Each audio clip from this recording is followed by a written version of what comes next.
Today we're going to introduce a new unit called probability, and we will see how the counting principle and permutations come into probability.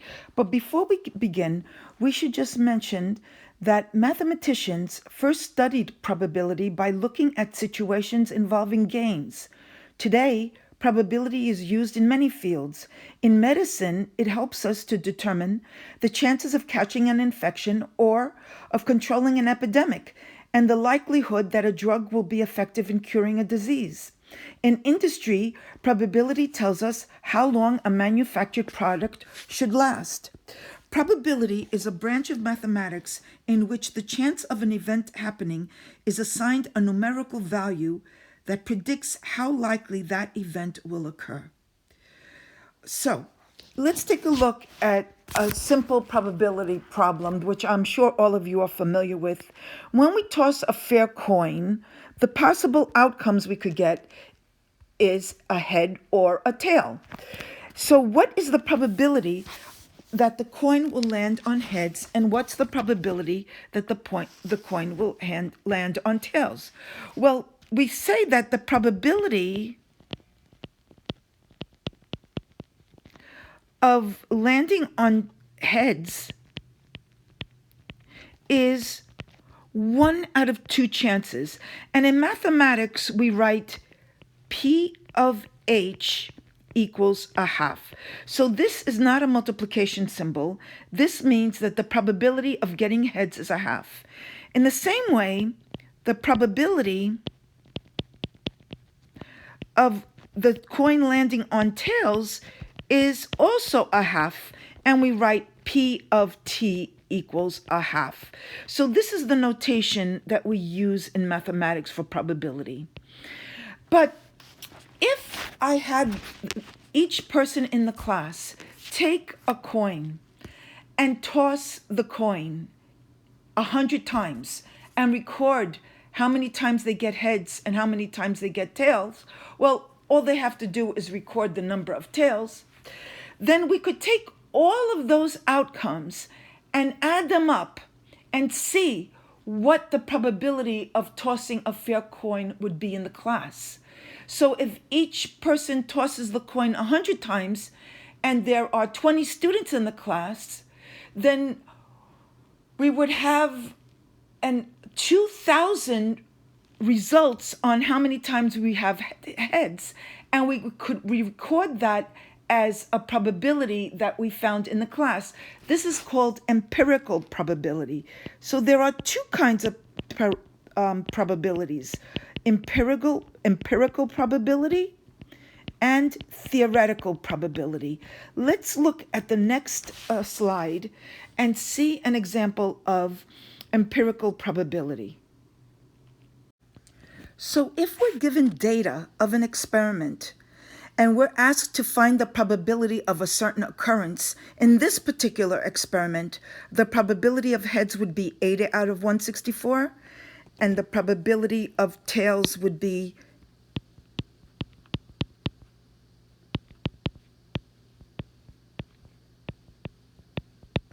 and the probability of tails would be 84 out of 164. But that's only if we're given data.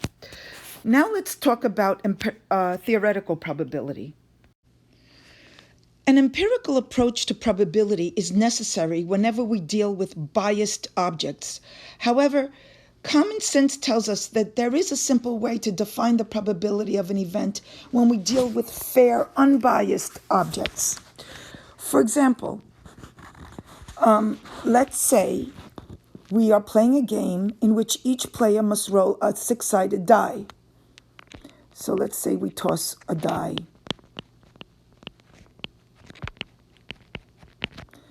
And to win, the student must roll a number greater than 4.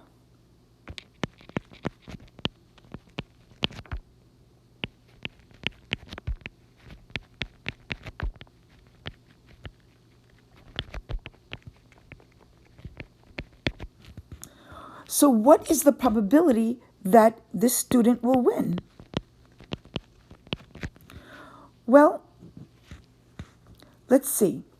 The die has a sample space of 1, 2, 3, 4, 5, 6.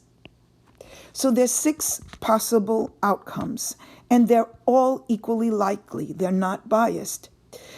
And there are 2 ways we could get a number strictly greater than 4, and that is a 5 or a 6.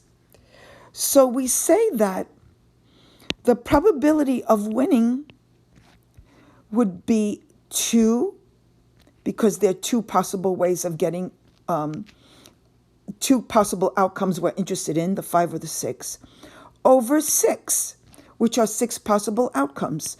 So the probability is 1/3. So this is how we define probability, theoretically. So to find the simple probability of an event, we count the total number of outcomes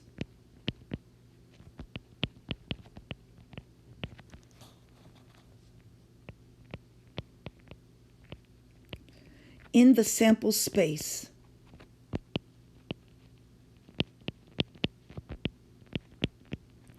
And we denote that as n of s.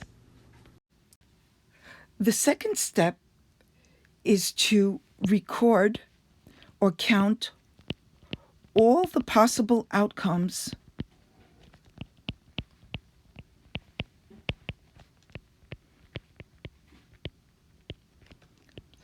in the event. And I'll call that n of e. And the event is what we want to happen. Okay. So now we define the probability of the event is equal to the number of possible ways the event can occur divided by the total number of outcomes in that experiment. And this is how we define the probability of an event.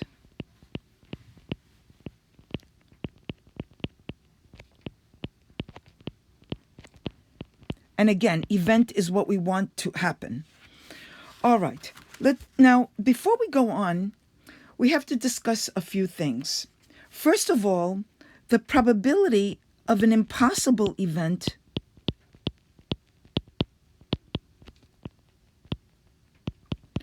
well, if the event is impossible, like if we toss a die, what's the probability of getting a 7? The answer would be 0, because there are 0 ways this event can occur. And if the event is must occur, for instance, if we toss a die, what's the probability of getting a number between 1 and 6? Would be 6 out of 6 or 1.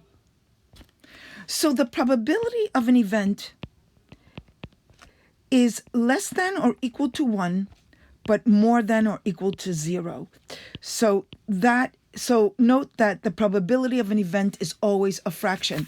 And in our class, we will represent the probabilities as fractions. All right, so let's copy these 2 problems down to practice. We have a standard deck of 52 cards that are shuffled and 1 card is drawn. Notice there's 1 card that's drawn. What's the probability of picking the Queen of Hearts, the probability of picking a Queen, the probability of picking a heart, or the probability of picking a picture card, which could be a king, queen, or jack? All right, and the next problem is a bag has 5 green, 2 red, and 9 blue marbles. What's the probability of choosing a red? What's the probability of choosing a blue? And what's the probability of choosing green? All right, copy these down and I'd like you to find the probabilities, and we'll check our answers. Okay, so I've written the answers down for you here. The probability of picking the Queen of Hearts would be 1 out of 52. There's only 1 Queen of Hearts. But there are 4 queens in the deck, So that probability of picking a queen would be 4 out of 52. There are 13 of each suit, so the probability of picking a heart is 13 out of 52. And the probability of picking a picture card where there are 4 kings, 4 queens, and 4 jacks, so that would be 12 out of 52. In the next problem, a bag has 5 green, 2 red, and 9 blue marbles, so the probability of picking a red marble would be 2 out of 16. Because there are 2 red marbles and 16 marbles altogether, 5 plus 2 plus 9. The probability of blue would be 9 out of 16 because there are 9 blue marbles, and the probability of picking a green would be 5 out of 16 because there are 5 green marbles. Suppose I extended this question and I said, what's the probability of picking a marble? Well, the answer is 1. Because there are 16 marbles out of 16 possibilities, so the answer is 1. Also notice that when we add the probability of a red, a blue, and a green, we get a total of 1. Let's write that down. The probability of a red marble plus the probability of a blue marble plus the probability of a green marble, and that's 2/16 plus 9/16 plus 5/16 gives us 16 out of 16, which gives us 1. So notice that, and we should make a note of it, the sum of the probabilities of all possible outcomes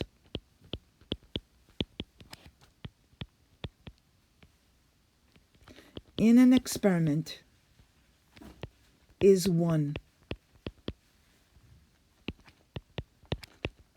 Okay, so that could be helpful in the future. Okay, and that's picking a red, a blue, or green would satisfy picking a marble. And notice that if we said we're going to pick a marble, we could pick a red one, or a blue one, or a green. So I could even extend this idea and say that the probability of picking a marble is the same as the probability of picking a red or a blue or a green. And that, notice, with this special word or, we add the probabilities. So we take the probability of the red plus the probability of the blue plus the probability of the green. So when we hear the word or, we add the probabilities. Okay, let's take a look at this a little further. Now this problem is number 7 on your worksheet, and it does look at the word or again. Notice there's an or here, an or here, and an or here, and an or here. So or is a little tricky. Let's take a look at the card experiment again. So a card is drawn at random from a standard deck of 52. Let's complete the chart. So take a minute, pause the video, and complete this chart. Okay, so let's look at that first row. The probability of choosing a king is 4 out of 52, drawing of king. And again, there's a king in each suit, so we have 4, and there are 4 suits. The probability of getting a heart, they're 13 out of 52. The probability of getting a king of hearts, which is saying a king and a heart at the same time, that's 1 out of 52 because there's one card that's the king of hearts, just like there was one card, the queen of hearts. And the probability of picking a king or a heart. Well, now here's this word or. From before, we would think that we would add the 2 probabilities, the probability of a king and the probability of a heart. But that would give us 17 out of 52. But there's a problem with that. There's one card that has both, the king and the heart. So here we have to subtract 1 out of 52, and the answer is really 16 out of 52 because we counted that card twice. Again, there are 4 kings, 13 hearts, 1 is the queen, the king of hearts, so the total possible outcomes of picking a king or a heart is 16 out of 52 because we double counted. Now let's try the next 2 rows. All right, let's take a look at the next 2. So the probability of a face card we said was 12 out of 52. The probability of an ace is 4 out of 52. There are 4 aces in the deck. The probability of a spade is like the probability of a heart. It's a suit. It's 13 out of 52. But the half the deck is black and half the deck is red. So the probability of picking a black card is 27 out of 52. Now, those were simple, but if we combine them, the probability of picking a face card and a spade, well, there are 13 spades, but of those 13 spades, 3 are face cards. So the answer would be 3 out of 52. And the probability of picking a black ace, well, there are 4 aces in the deck, but 2 of them are black, so that would be 2 out of 52. Now, let's see what happens when we introduce this word or. What would be the probability of picking a face card or a spade? Well, with and, it seems like we would add these 2 and get 25 out of 52, but we overcounted because 3 of those face cards were spades, so we would have to subtract. So it would be 25 minus 3, if I'm adding correctly. 25 minus 3 would be 22 out of 52. And in the same way, the probability of getting a black card or an ace, we would add these 2 and get 31 out of 52, but we've overcounted. There was an overlap because 2 of those cards were black aces, so we would have to subtract, and the answer would be 31 minus 2, which would be 29 out of 52. Let's just make sure I added this correctly. 25 minus 3 is 22, and 31 minus 2 is 29. Yes. So if A and B are 2 events, the word or means that we would add the probability of A and add the probability of B, and if A and B are independent, then that's it, we're done. But if A and B have an overlap or elements in common, we have to subtract the probability of A and B, the overlap. Okay, now here we didn't have an overlap with our marble problem because the probability of picking a red or a green, we can't pick a red and a green at the same time. There's no marble that has both of those colors. So those would be considered independent. And here the overlap would be 0. But this formula is good to use when we have the word or. So I'd like you to do the next one. What's the probability of picking a red card or a face card? How would we write that out? Well, it would be the probability of picking a red card plus the probability of picking a face card minus the probability of picking a red face card. A red and a face, which is a face with red or a red with a face. Okay, so the probability of picking a red card is 27 out of 52 because half the deck is red. The probability of picking a face card is 12 out of 52. But now we have to think, how many of those face cards are red? Well, let's see. We've got the king, the queen, and the jack. And the red cards would be the ones that would be some with hearts. Oops, sorry. Heart. And then the other red card would be diamonds. And we have one of each of those for the king, queen, and jack. So altogether, the red cards that have a face are 6. So we have to subtract 6 out of 52. So let's do the math. 27 plus 12 is 39. And 39 minus 6, I have to write this out, I can't do it in my head, is 33 out of 52. And that would answer that particular probability. All right, let's take a look at one more. Sometimes we see probability in geometry. For instance, suppose we have a square dartboard whose side measures 30 inches and has its center at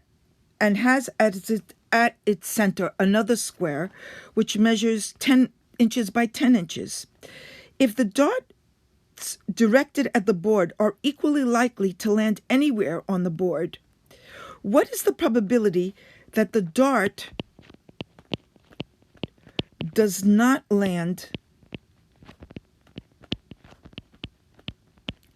in the shaded region? And I will shade that region for you.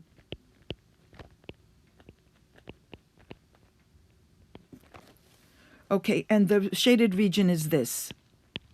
We don't want the dart to land in that region. We want the dart to land in the outer frame of this region. Okay, so how would we do that? Well, we would have to count the number of possible ways the dart could land in the non-shaded region.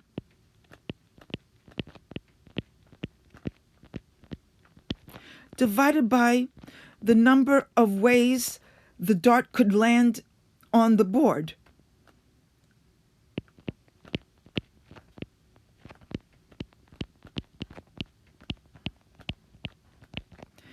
And in this case, what we do to represent that, we need to find the areas of the square. So the area of the outer square is 30 times 30, which is 900. The area of the inner square is 10 times 10, which is 100.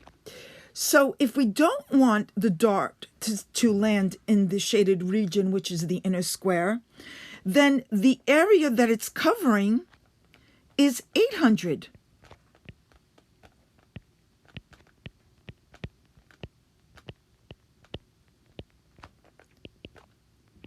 We just subtract the two areas.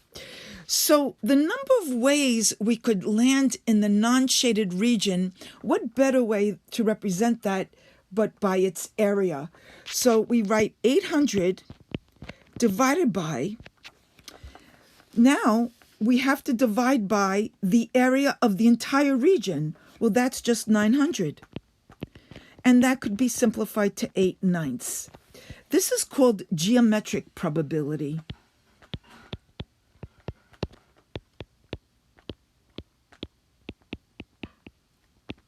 Sometimes we see probability in algebra problems. I wrote this one up. You could quickly copy the main ideas. There's a box of candy that has caramels and nut clusters, my favorite. There are 6 more caramels than nut clusters. If a piece of candy is chosen at random, the probability it would be a caramel is 3 out of 5. How many caramels and how many nut clusters are in the box? All right, so this is a word problem, and with probability. We could let x equal, well, since there's 6 more caramels than nut clusters, we'll let x equal the number of nut clusters. And x plus 6 equal the number of caramels.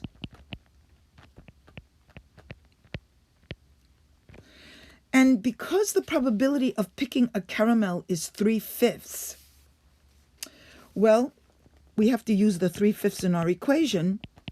we have to write down the number of ways we could pick a caramel, which in our case is x plus 6, divided by the total number of ways we could pick a candy. And that's x plus 6. We would have to add those two.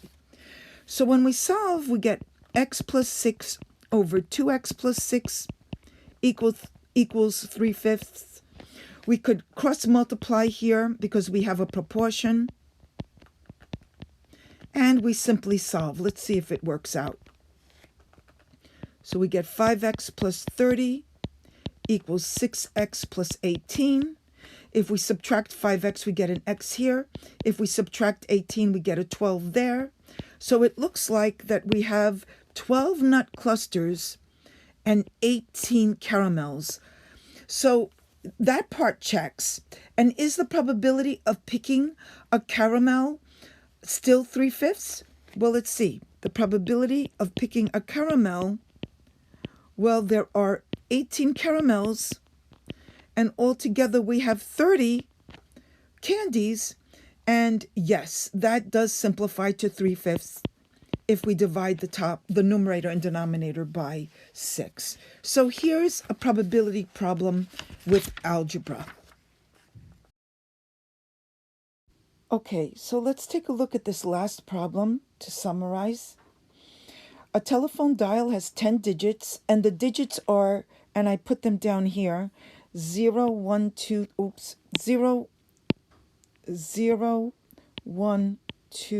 3, 4, 5, 6, 7, 8, 9. These are 10 digits altogether. So Annie's going to dial a friend, and what would be the probability that the last digit would be these conditions? A 6 or an odd, less than 2 and more than 6, and at least a 4 or even.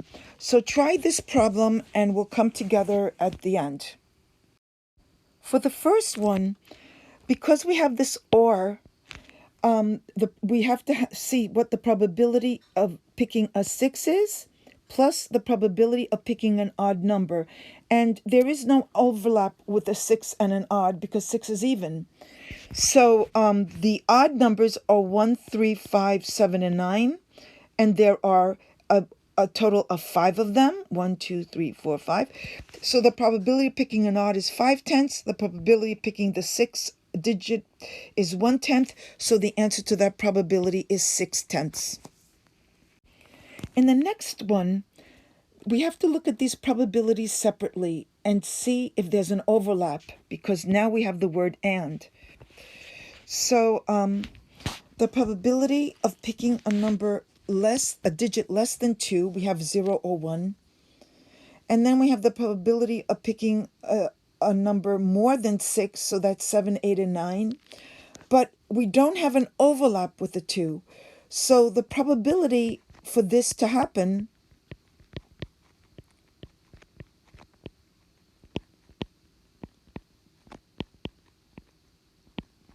would be 0,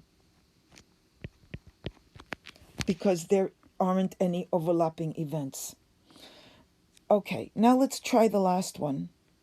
So in this one, we have to use that general rule with the probability of A or B. So we have the probability of at least 4 plus the probability of even minus the probability of at least 4 and even. So the probability of at least 4, I listed the outcomes separately, would include 4 and anything larger. 4, 5, 6, 7, 8, 9. So there's 6 of those, and the probability of that is 6/10. The probability of even, well, that would be 0, 2, 4, 6, 8. Those are 5, so that probability is 5/10. But now we have to look at the overlap in these two sets. The probability of at least 4 and even. So we're saying that we have to pick 4 and look at the numbers that are larger than 4 and even. Okay, so we could include 4. So let's underline them. 4 is included, 6 is included, and 8 is included. So there are 3 outcomes, and I'll list them here, 4, 6, 8. and that would be minus 3 out of 10. So in total, it would be 11 minus 3 is 8 out of 10, and that would be the probability. This concludes our introductory lesson to probability. Okay, I hope it was clear to everyone. Have a wonderful day. Bye.